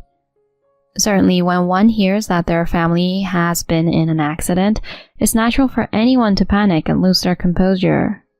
Still, I used to think that in such a situation, one would desperately try to maintain their composure and rush to the hospital, praying for safety. But the reality was different. Well, not just reality. It's more accurate to say that my husband was different. He didn't seem worried about my accident at all, as if it were someone else's matter. That's not all. He even went as far as saying that I'm causing trouble for others. Certainly, my accident must have caused inconvenience in various ways. But it's not solely my fault. I felt like everything was being blamed on me and found myself responding in a strong manner. Why are you behaving like that when you know your own wife had an accident? Huh? Accident? You were careless, weren't you? Don't say it like that, please. Anyway, I was in the hospital for a while and I wanted you to bring me a change of clothes. Why me? Who even said you can go to the hospital in the first place? Huh? I couldn't understand the meaning of my husband's words, and a foolish voice escaped from me. What do you mean? In response to my question, my husband said confidently, You still don't get it? You getting into an accident is a big nuisance to me too. Nuisance? Don't slack off on household chores just because of a minor injury. Crawl back home if you have to. The moment those heartless words were uttered, something that had been holding me back suddenly vanished. I couldn't let it consume my mind and body any longer. I can't take it anymore. If it has come to this, I have no choice but to resort to my last option. All right, I'll come back tomorrow morning. When I said that, my husband from the other end of the phone said, Buy some alcohol on your way back, he said, dismissing me. After that, You must absolutely come back tomorrow. If you lie, I'll make you quit your job. Messages with a threatening tone like these were sent. I was thoroughly fed up with him, as he seemed to think only of himself and not of my well-being. I had been considering divorce for a while, so I had packed my belongings to some extent to be prepared for whatever happened. I explained my situation to the doctor and convinced them to discharge me. Of course, they tried to stop me, but if I didn't end it now, I would regret it for the rest of my life. On my way home, I got a divorce agreement from the courthouse. Since I was wearing bandages, people's stares were painful. But I couldn't afford to care about that now. With my whole body throbbing in pain, I finally made it to the front door. Suddenly, my smartphone made a notification sound. Come back by early afternoon. It was a message from my husband, even though he said that I had already arrived in front of the house. I inserted the key and opened the front door. Inside, there were a few surprising people standing there. Huh? Why? The people standing there was my husband's parents. Due to the outbreak of the new virus, I hadn't seen them for a while, making this a reunion after about 2 years. Puzzled and standing still in that moment, my mother-in-law said, "Oh, Fiona, what's up with that bandage?" Huh? Oh, actually, I had an accident yesterday. An accident? And it was just yesterday? Are you okay? Normally, shouldn't you be staying in the hospital longer? Well... I glanced briefly at my husband, who was glaring at me with an intense expression. He probably didn't want his parents to find out that he had forced me to return. In the past, I might have chosen not to say anything to avoid upsetting my husband, but now it was different. I had already decided on divorce, so I no longer cared about my husband's feelings. I took a deep breath and confessed everything to my in-laws. Dad, Mom, I'm getting a divorce from Philip. Upon hearing those words, not only my in-laws but also my husband opened their eyes wide and exclaimed, "Huh? Fiona, what's happening all of a sudden?" My mother-in-law asked me with a bewildered expression. At that moment, I took out the divorce agreement form I had obtained and slowly began to speak. For the past 6 months, our married life has been nothing but suffering. Despite both of us working, I've been burdened with all the household chores. When I wasn't feeling well and just wanted to rest, he would yell at me. What? Are you serious? Philip would do such a thing? That's not all. The reason I came back today is because Philip told me to crawl back home. What? Philip? Did you really say that to her? Confronted by my mother-in-law, my husband showed a startled expression and quickly put on a forced smile to begin justifying himself desperately. What are you talking about, Mom? There's no way I would do something like that, right? So what then? Are you saying that Fiona is lying? That's right. You think I'm the kind of person who would do something that terrible? My husband seemed to think that he could somehow get his parents on his side, but it was all in vain. I opened the messages that my husband had sent me last night and showed them to my in-laws. As they looked at the smartphone screen, their faces quickly turned bright red. You? What have you done? As a man, as a human being, this is unforgivable. You've become a disgrace. My father-in-law grabbed my husband's collar and shouted. My usually reserved father-in-law was getting emotional, and it was the first time I had ever seen him like this. With my husband frozen and unable to say anything, my father-in-law coldly stated, Fiona is a strong person. I've refrained from interfering in your marital issues, but this time I can't stay silent. A scumbag like you has no right to be Fiona's husband. Get a divorce quickly. What are you saying, Dad? Shouldn't you be defending your son in a situation like this? Don't play around. Is there any reason for me to defend you? You've caused enough suffering to Fiona, and it's embarrassing as a parent. You're no longer a part of our family. You scum. Never show your face again. Wait, Dad. Even though my husband pleaded, his father paid no attention. In that moment, I packed my things. My father-in-law graciously allowed me to move into an apartment he owned. My father-in-law owns several properties. The apartment we now live in actually belongs to my father-in-law. He had been subsidizing the rent up to this point, but due to this incident, my husband was being evicted. He was disowned and would have to manage on his own income, which wasn't exactly a generous salary. My husband even had to pay me alimony for emotional distress. Of course, I've hired a lawyer and the divorce proceedings are underway. I just need a little more patience until I'm done with him. My husband was very emotionally damaged by this incident, leading to repeated unauthorized absences from work.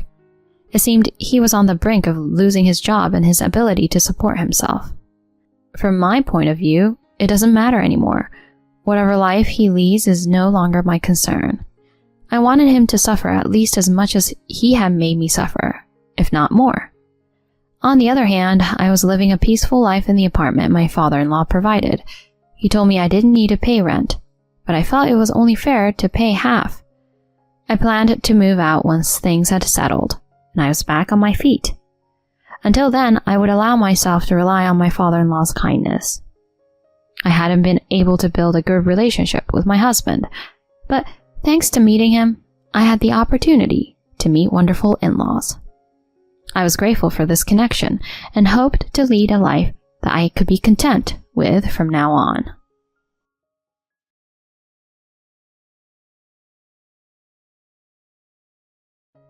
I'm off now.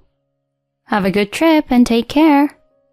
Starting today, my Terry is going on a business trip for 3 days. As usual, I saw him off at the front door. The only thing different from usual is that our daughter didn't come to see him off. Until not too long ago, she used to come to see him off at the front door just when he was going to work. For some reason, my daughter hasn't been showing up these days. I know it's a little early, but is that girl going through puberty? As I returned to the living room, my daughter suddenly opened her mouth to me with a serious expression on her face. Mom, please, divorce Dad. Huh? What are you saying? Please, Mom. Seeing my daughter on the verge of tears, my heart felt like it was about to burst. Understanding the meaning of her words, I made a decision on the spot. This can't go on like this. I will protect this child and make her happy. With a determination, I immediately fled with my daughter. My name is Miriam Atkinson, and I'm 35 years old. I work in an IT company while also juggling the role of a part-time mother. I married my husband Terry 7 years ago. After we registered our marriage, we moved into an apartment that my father-in-law had purchased for us. Shortly after that, I became pregnant, and our daughter was born the following year. Our daughter Haley recently turned 6. She grows bigger each day, and I couldn't be happier. Haley is a huge fan of her dad. He leaves the house every morning at 6:30, and it has become a daily routine for Haley to wake up by that time to see him off. Dad, take care. Wearing pajamas and with a beaming smile, Haley clings to her father. My husband seems to be delighted with this routine, and he always hugs our daughter affectionately. Haley, Dad will miss you, but I have to go. Okay, good luck at work. Please come home early today. I wonder. Daddy's been busy with work lately, and I'm sorry I haven't been able to play with you as much as I'd like, okay?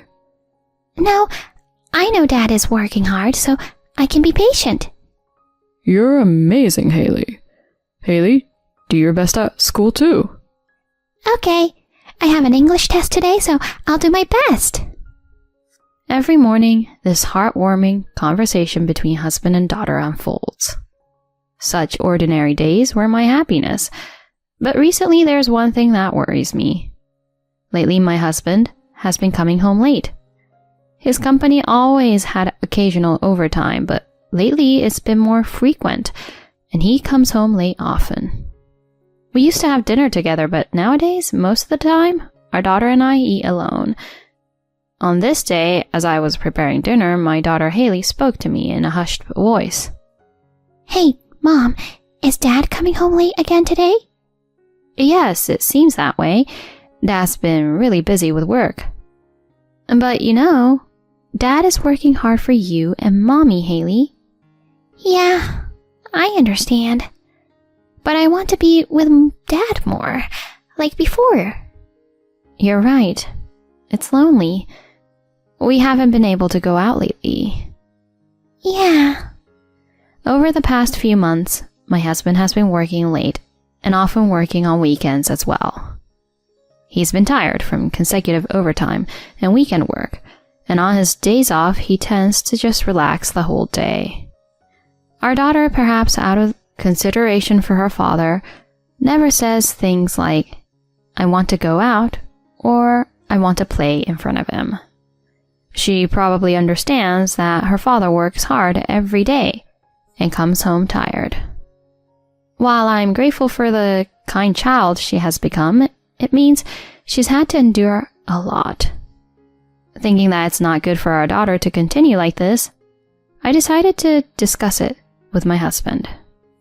On a Friday night, at the end of the week, I stayed awake and waited for my husband to come home. I fought off drowsiness, and after midnight, I finally heard the sound of the front door opening. My husband entered the living room and was surprised to see me. Huh? Miriam? Did you wait for me to wake up? Yeah, I have something I want to talk about.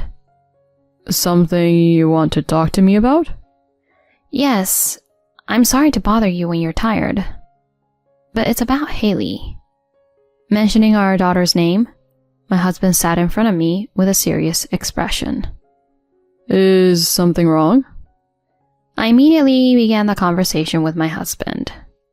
You see, today, Haley told me that she wants to spend more time with you. She usually acts cheerful, but I think she's really feeling lonely. Is that so? Well, I feel bad about it. I've been making her feel lonely because of my busy job. It's not your fault, Terry. Besides, Haley understands that your job is tough. That's why she doesn't say anything in front of you. You're right. All right, I got it. Let's go out together next Sunday. Really? Thank you, Terry. Haley will be so happy. Following my husband's suggestion, we decided to go out next Sunday. When I told our daughter about it the next day, Haley's eyes sparkled with joy. Really? Going out? With Dad? The three of us? Yes, that's right. Dad is going to take us somewhere. Yay! I want to go to an amusement park, an aquarium, and a zoo. Well, let's choose one of them. Anywhere you want to go is fine. Okay, I'll think about it. After a week of contemplating, our daughter chose the aquarium. On the day of our outing, the three of us headed to the aquarium in the neighboring town. How many years has it been since I last visited an aquarium? I go through the tanks in order one by one, watching my daughter's happy face. Since my husband and I both work, we let our daughter have a child-friendly smartphone. Haley happily took pictures of the fish with her smartphone. As we finished looking at the first section, my husband suddenly spoke up. Sorry, Miriam. He somehow had a guilty look on his face. What's wrong? I asked, and Terry whispered to me so that our daughter couldn't hear. The company called me and they want me to come to the office right away. Huh? Right now?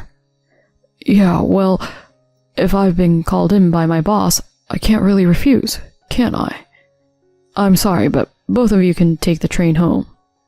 But what should I tell Haley?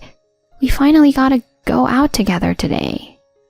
There's no other way, is there? Can you handle it skillfully, Miriam? Well, see you. My husband hurriedly left the scene to avoid being seen by our daughter. As I pondered what to do, our daughter, who had been walking with her eyes on the ground, suddenly turned around energetically. Mom, what's going on? And where's Dad? I thought about lying, but a makeshift lie would only get me caught. Besides, my daughter is already in elementary school and can understand adult words. I took my daughter to the side of the aisle, crouched down to her level, and began to speak. I'm sorry, Haley. Dad received a call from work and they want him to come in right away. Huh? Work? But today was supposed to be our day out. It's a very important job, and Dad is the only one who can do it. Does that mean Dad is amazing? Yeah, that's right. Dad is a remarkable person who can be relied on when things get tough. Perhaps she was very pleased with those words as her expression, which had been gloomy until then, suddenly brightened. Afterward, while happily saying, Dad is so cool, she continued to visit the aquarium. It seemed that she was very tired, as Haley fell fast asleep on the train ride back. While looking at her adorable sleeping face, I couldn't help feeling a little sorry. Even though she had interpreted it in a positive way, she must have felt lonely. Right now, the three of us should have been making dinner together.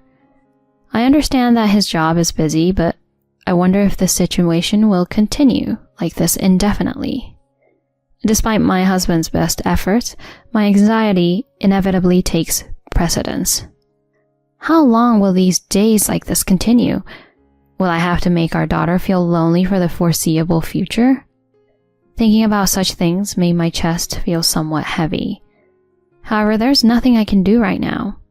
The only thing I can do is to spend more time with my daughter and try not to make her feel lonely. I promised myself that I would spoil my daughter as much as my husband did. 1 week later, as usual, I saw off my husband at the entrance before going to work, but our daughter didn't come at all. She didn't respond when I called her name, and it seemed she was holed up in her room. Perhaps because he couldn't see our daughter, my husband left for work with a somewhat lonely expression. After seeing him off, I called out to my daughter in her room. "Haley, I told Papa, but was it okay that we didn't see him off today?" "Yeah." "I see. Breakfast will be ready soon, so come to the living room when you're ready." "Okay." She doesn't have her usual cute smile and wears a somewhat troubled expression. During breakfast, I tried asking if something had happened, but my daughter didn't open up. Even after 2 weeks, my daughter remained in low spirits, and our conversations became significantly less frequent. Previously, she used to talk to my husband as well, but now it seemed like she was avoiding him. Then, one day, my husband had to go on a 2-night, 3-day business trip. "She's not coming to see me off today, is she?" With a hint of loneliness in his voice, my husband made that remark, and I did my best to encourage him. "I'm sure by the time you return from your business trip, Haley will be back to her usual self." "Do you think so? I hope so." "So, Terry, do your best on your trip. Don't worry about us. And don't forget to bring souvenirs, okay?" "I will. Well then, I'm off." "Take care and have a safe trip." I saw off my husband at the entrance as usual. However, my daughter didn't show up at all. It's a bit early, but I wonder if she's going through puberty. I returned to the living room, thinking carefree thoughts. Then, my daughter suddenly spoke to me with a serious expression. "Mom, please, divorce Dad." "Huh? What are you talking about?" "Please, Mom." With my daughter looking like she could burst into tears at any moment, my heart ached. This is not something simple. I firmly believe that, and gently asked my daughter, placing my hand on her shoulder. "Haley, what's wrong? Why are you suddenly saying something like this? Did something happen?" "Listen to this." "Huh?" What my daughter handed me was her usual child-sized smartphone. Even though it is for children, it can take photos and videos and has an audio function. My daughter showed me one video. When I replayed the video, I found that it left a shocking image. "It's okay. She hasn't noticed." "My wife is oblivious. She'll never realize it for sure. The last time I visited, we actually went to the aquarium as a family. But family outings are so boring. I'll make sure to get her savings, and then I'm divorcing her. I only love you, Erica." The video was secretly taken from the living room entrance. My husband had his back turned to me, sitting on the sofa and talking on the phone. Judging by the conversation, he seems to be involved in an affair with a woman named Erica. Even though she's young, my daughter sensed what was going on. "Haley, I don't know how this is possible." "I woke up in the middle of the night and I heard Dad's voice. I wanted to say welcome back, but Dad was on the phone with someone. I took this to let you know that Dad is lying." "I see. I'm sorry, Haley. You didn't want to hear this, did you?" "Yeah, and I just started disliking Dad. I want to be with just you, Mom." "Haley." I held my daughter tightly and kept apologizing. At the same time, my hatred for my husband grew. This can't go on like this. I will protect this child and make her happy. I packed our things while my daughter got ready, and then I packed the essentials into a suitcase. Holding my daughter, I immediately made my escape. We headed to my in-laws' house, which was about an hour away by train. Since my own family lives in Alaska, traveling can be quite challenging. I have a close relationship with my in-laws, and they have always treated me as if I were their own daughter. They were taken aback and confused when I and my daughter suddenly arrived unannounced, but I was straightforward and told them the truth. Terry is having an affair. My words left my in-laws wide-eyed, and they exchanged glances. Then my daughter handed her smartphone to them and played the video I mentioned. What is he doing? The room filled with anger. My father-in-law turned red, and my mother-in-law trembled with fury. My in-laws dote on their first grandchild, and they are furious about what their granddaughter had to go through. My father-in-law offered to transfer the purchased apartment and began the paperwork immediately. They allowed me to send all of my husband's belongings to their house, so I quickly returned to the apartment and had all his things delivered to my in-laws' place before he came back.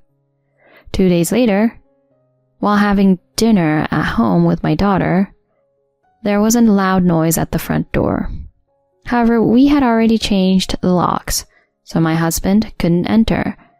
He continued to ring the intercom persistently, and then my phone started receiving a barrage of calls. Because he was so insistent, I reluctantly made my way to the front door. With a chain lock in place, I opened the door to find my husband, his face red with anger, shouting at me. Hey, why want the door open? What did you do? What did I do? I just changed the locks, that's all. Huh? Why would you do something like that? I won't be able to get in. Well, I don't intend to let you enter this apartment ever again. What? What are you talking about? This is our home, isn't it? Sorry, but this home is in my name now. Your father changed the ownership. Unexpectedly, my husband stood in front of the door, baffled by the facts. Then our daughter appeared from the living room. When Terry saw Haley, he extended his hand through the gap in the door with a forced smile. Haley, please tell Mom. I'm having trouble not being able to enter the room. Then my daughter gave him a cold look. You don't have to come in, because you're not Dad anymore. Haley, what's happened to you? Did Mom say something to you? Didn't Dad lie? He told someone else that he loved them, right? My daughter took out her own smartphone and silently thrust the video in question at him. When he saw it, Terry's face turned pale. Why? Why this video? I mean, it's not what you think. It was just some kind of game. Clearly, his face contorted, and his voice grew quieter. Seizing the moment, I expressed my anger. A game? I don't want to hear excuses. Do you have any idea how much we've suffered because of your police actions? I believed in you for so long. But it turns out all your overtime and business trips were lies, right? Even Haley knows everything now. And you still plan on making excuses? Please, forgive me. I'll end my relationship with her. I don't care about that. Haven't you figured it out yet? Haley and I no longer consider you family. Using this evidence of your affair, I'll squeeze alimony out of you and your lover. Get ready, because you and that woman are going to hell together. Ignoring my husband, who looked like he was about to cry, I firmly closed the door. For a while, there was the sound of someone knocking on the door from outside, but it soon stopped. Later, I received a message from my in-laws saying that my husband had come to them seeking help. Of course, they had no intention of helping him and promptly sent him away.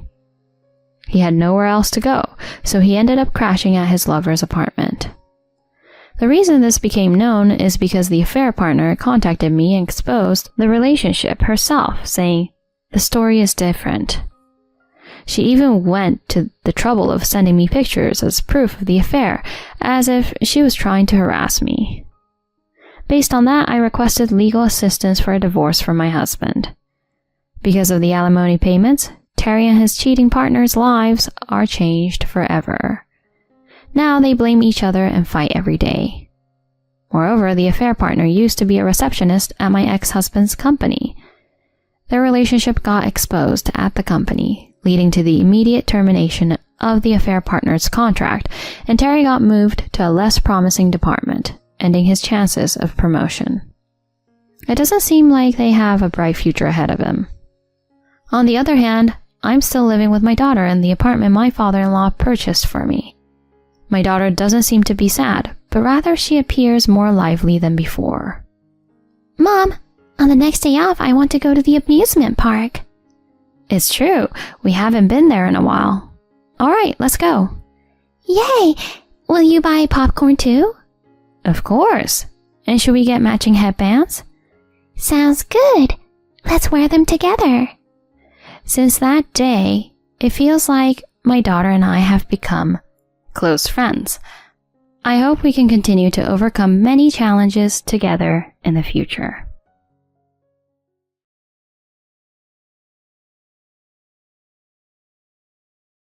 Three years into our marriage, I found out I was pregnant.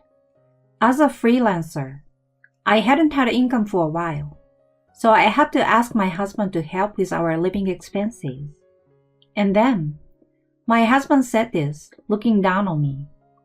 I won't give any money to a useless parasite like you. What? I won't be contributing to our living expenses anymore. You will have to manage with your own money. And that's how my husband really stopped providing for my living expenses. Not only did he stop giving me money for groceries, but he also didn't contribute a single cent towards rent and utility bills.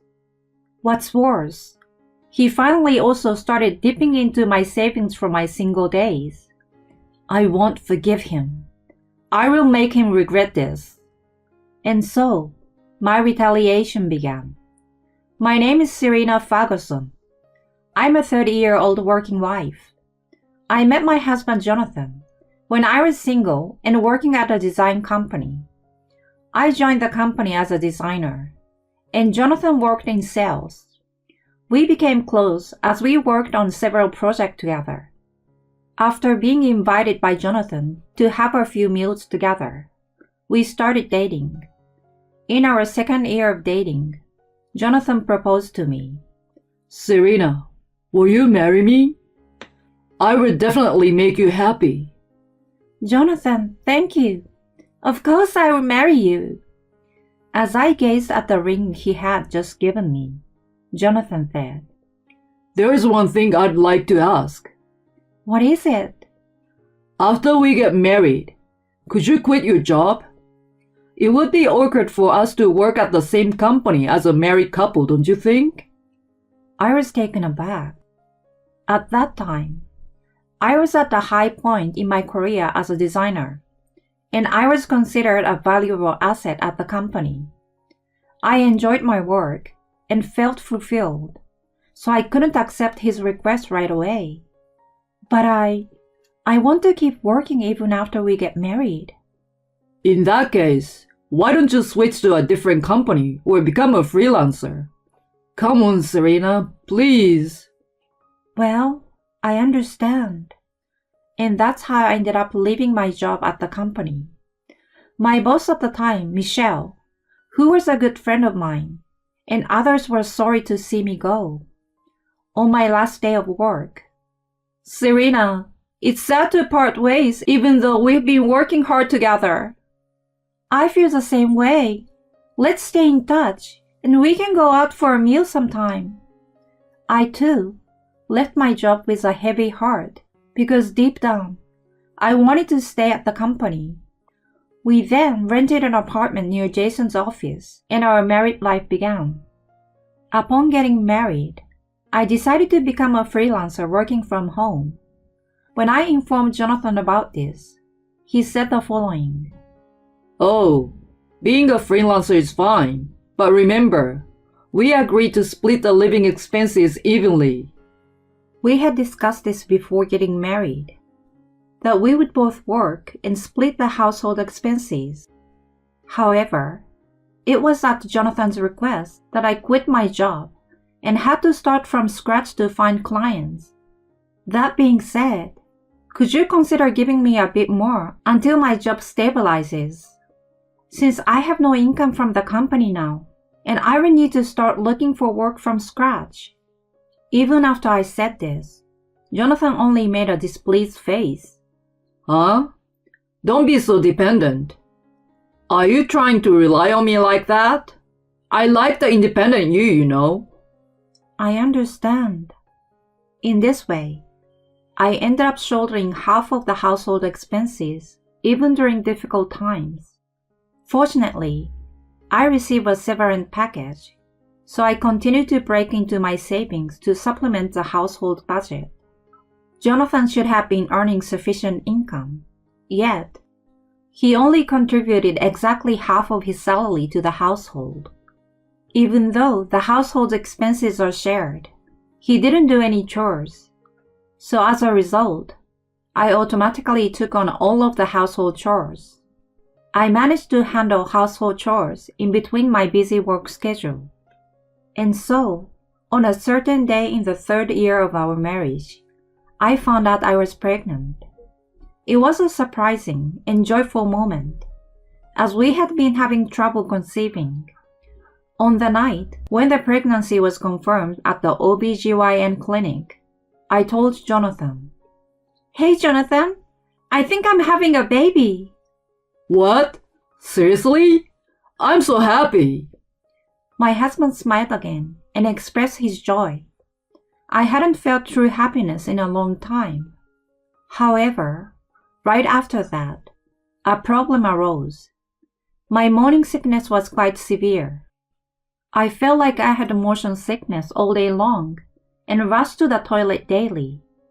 I couldn't do my job properly, so I reluctantly had to stop all of my work. I went days without eating properly, lying on the floor.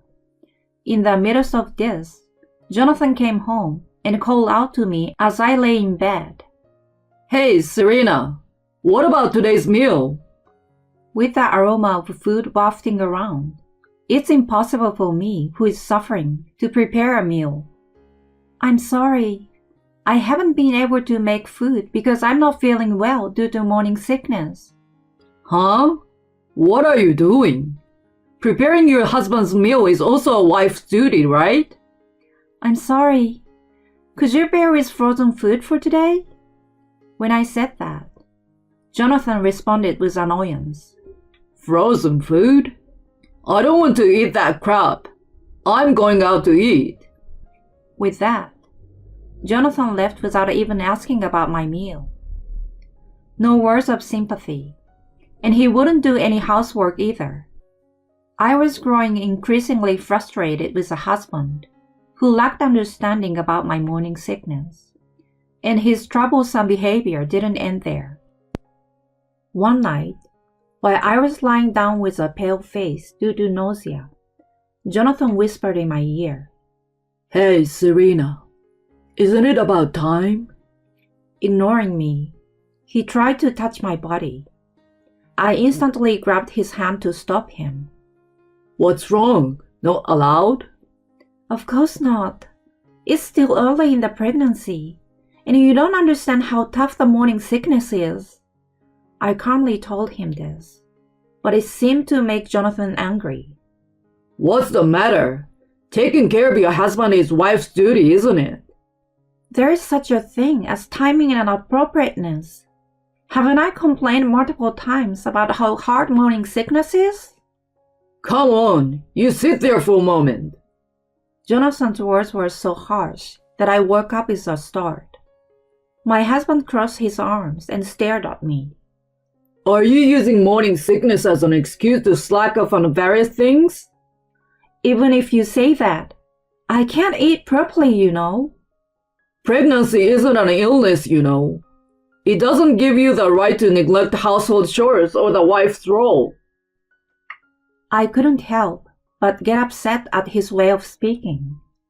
And yet, you, Jonathan, don't lift a finger to help with the housework. You, as a husband, aren't covering for your wife who is suffering during pregnancy. What about that? What? You want to argue with me? But I finally couldn't hold back my tears. Seeing me looking down and sniffing my nose, Jonathan clicked his tongue. That's enough. I'm not coming home today. Huh? It's already late at night. Where are you going at this hour? Anywhere is fine. I don't want to see your face. He slammed the door shut with a loud noise. On that day, Jonathan truly didn't return. Later, my morning sickness subsided, but there was an awkward atmosphere between me and my husband. However, I had something to tell Jonathan. Due to the time I took off for morning sickness, my income had significantly decreased, making it difficult to contribute the same amount to our living expenses. With hesitation, I talked to my husband. You know, Jonathan, there is something I need to talk to you about. I told him that I'd like him to wait for a while regarding the living expenses, and during that time, I needed his support. In response, Jonathan said this with a blank expression. Are you saying you can't contribute to the living expenses because of morning sickness?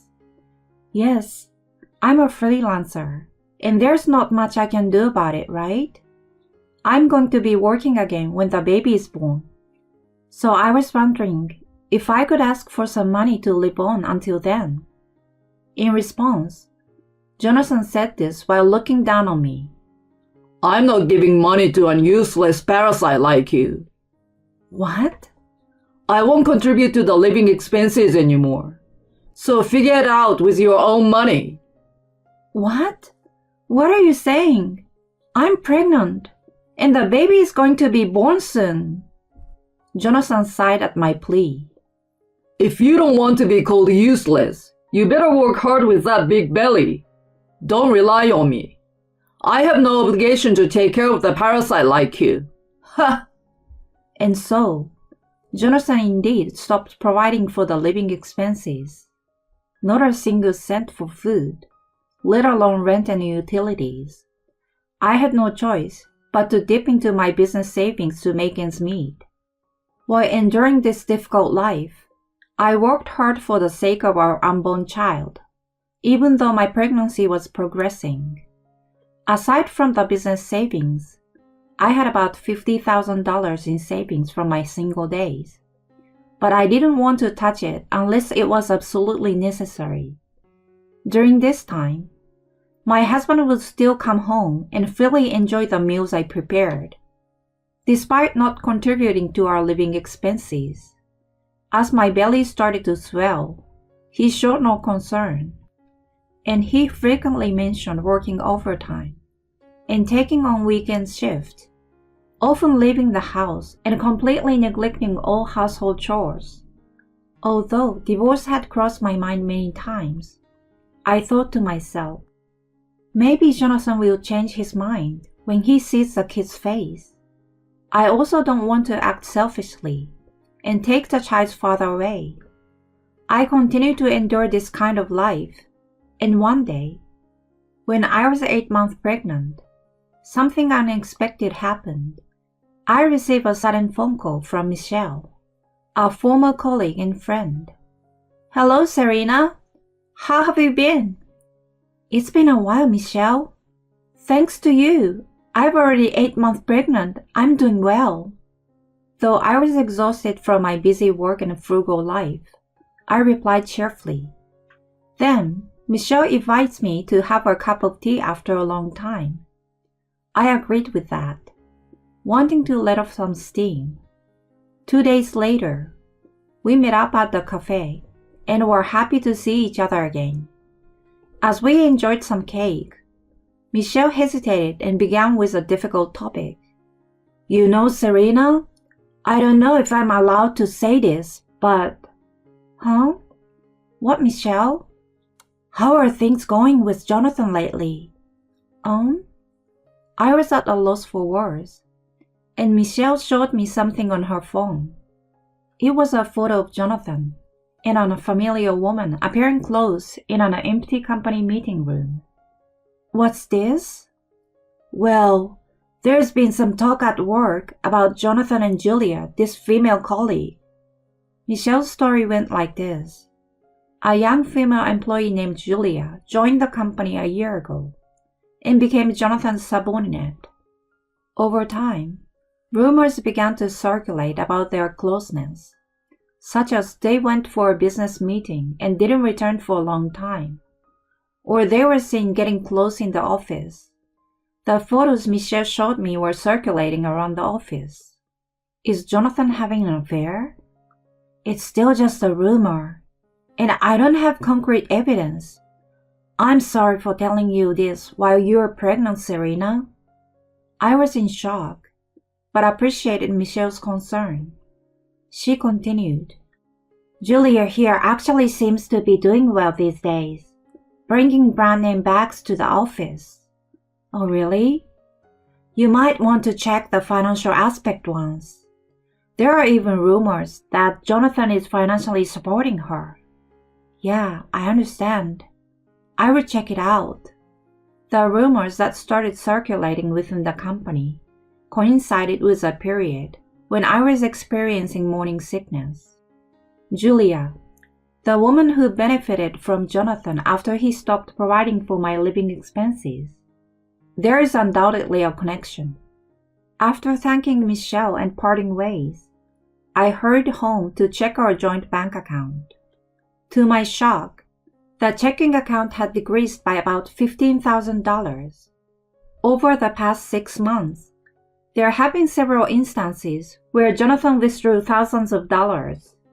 Trembling, I put the checkbook away and checked the balance in my bank account from my single days online. What I saw left me in shock. The $50,000 I once had saved had dwindled to $25,000. What's more, there were withdrawals from 2 months ago that I couldn't account for. At that moment, I felt something inside me snap. He not only stopped providing for our living expenses, but also touched my savings for my single days. I won't forgive this. I will make him pay dearly. I vowed revenge against Jonathan at that moment.